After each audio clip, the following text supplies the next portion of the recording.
Uh, Greetings, YouTubers and live videoers. Um, I'm on another computer. My wife's sleeping, so I have to use the slow computer, so in the video there might be some hang-ups. I just want to come on and start the series on early Christianity. And this is the introduction video to maybe a series of 10 videos that I want to do, because I'm still trying to learn all this stuff, and it takes a while. So I'm going to take my time and relearn and learn some things. As an introduction, I just wanted to read out of the Gnostic text. There's many Gnostic groups, different forms, and I wanted to read one of my favorite texts. Is the text of Thomas, the Gospel of Thomas. And this particular translation is from the Nag Hammadi Library, but this is from the Gnostic Bible. It's a great book. If you don't have it in your library, you should get it. And also, the book Nag Hammadi Library. There's a link for it on the internet. I might say a lot in these videos because my thought process is kind of slow and things develop as it happens. So, pardon all the pauses if I'm just trying to work through things. And I decided to do videos more like chatting because things seem to come across better that way. So, with the text, the Gospel of Thomas, and one of the things in Gospel of Thomas 5, and Yahshua said, "Know what is in front of your face, and what is hidden from you will be disclosed." There is nothing hidden that will not be revealed. And again, in the Gospel of Thomas, another great saying attributed to Jesus, Yahshua said, "Seek and do not stop seeking until you find. When you find, you will be troubled. And when you are troubled, you will marvel and rule over all."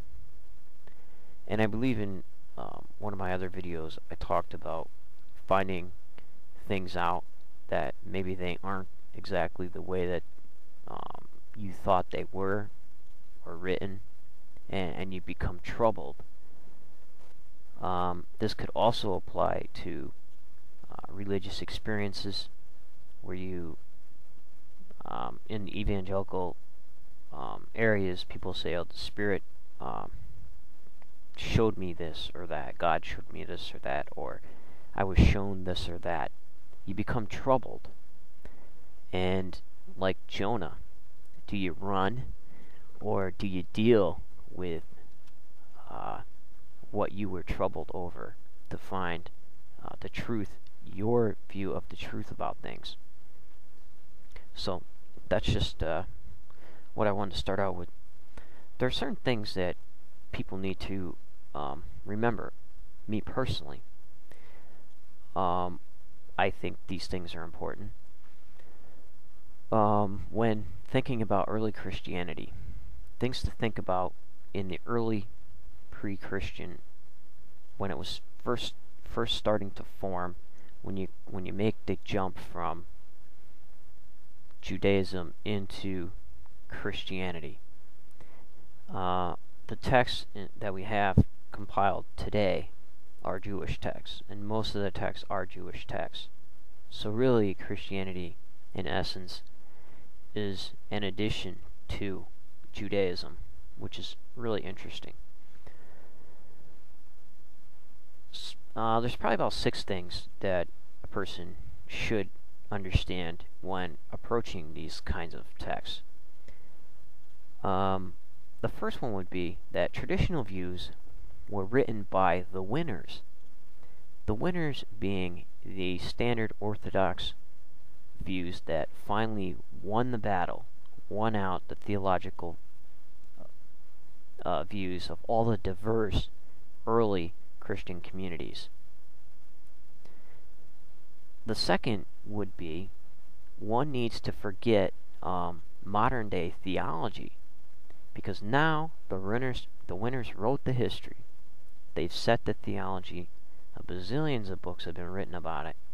We're looking back and we're impressing our views on the past. Is it fair? I don't think so. And I have not been in the New Testament for 3 years.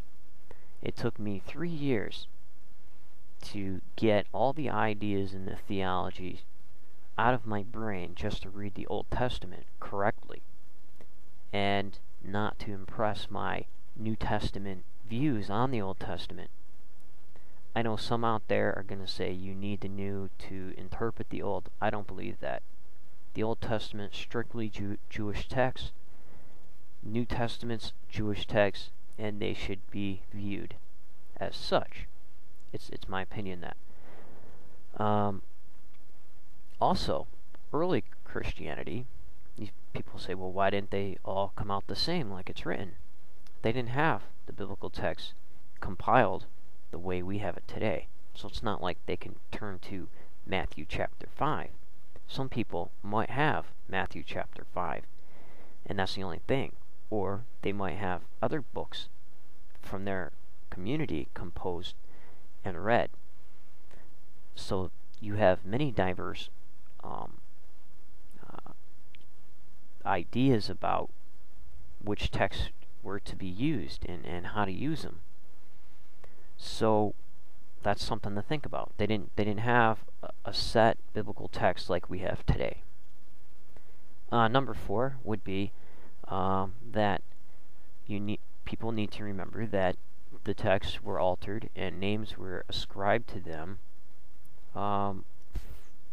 for legitimacy, or names were ascribed to them to get the text across in a particular way, or to give them clout or weight. And also, they were written with names ascribed to them of popular apostles to further the influence of their views. So that's something. So, are some of these plagiarized, or are some of these texts proven to be fraudulent in some ways? Yes, but these early texts, even though they weren't written by the hand of scribed, do a lot to at least get the view of the community and see what kind of sayings may have been attributed to Christ or how they viewed it, which is really interesting. The fifth thing that I wanted to talk about was the mix of cultures. And in early Christianity, each of the cultures had their own view about how Christ should be viewed. So you had many different communities. So they had to duke it out, and they had to work it out, and had, say, the Ebionites won the theological debate, or the orthodoxy debate on what would be orthodox.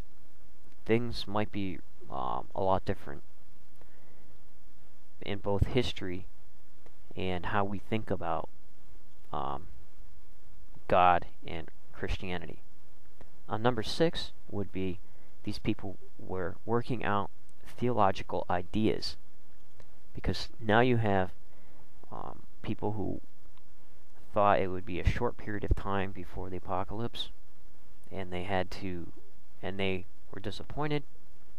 They realized that it may take much longer than Jesus thought, or the apostles thought, or the early Christian people thought. So they had to start structuring administrative parts to their churches. So these kinds of issues were being worked out. Also, questions about Christ and the Trinity had to be worked out, because if you're Jewish, who was Jesus praying to in the garden? Was he praying to himself, or the Father? So such questions came up, and I want to remind everybody that this is only my view of what I'm seeing right now, and these views could change as I learn more about it, because it's all a learning process. And a lot of my views are from books that I've read, and most recently, Bart Ehrman, Lost Christianities, is a big part of this, and he's a great author. Also, who wrote the New Testament by Mack, his last name's Mack, and the Gnostic texts, and the Nag Hammadi Library, and some of the texts that did not make it into the canon of biblical texts. And they're all important, and they all should be appreciated for what they are. So this ought to be an interesting study. I know quite a few people are interested in this sort of thing, and we'll try to go through some of these groups and see what we can find. So until then, take care, YouTubers. Take care of yourself and each other.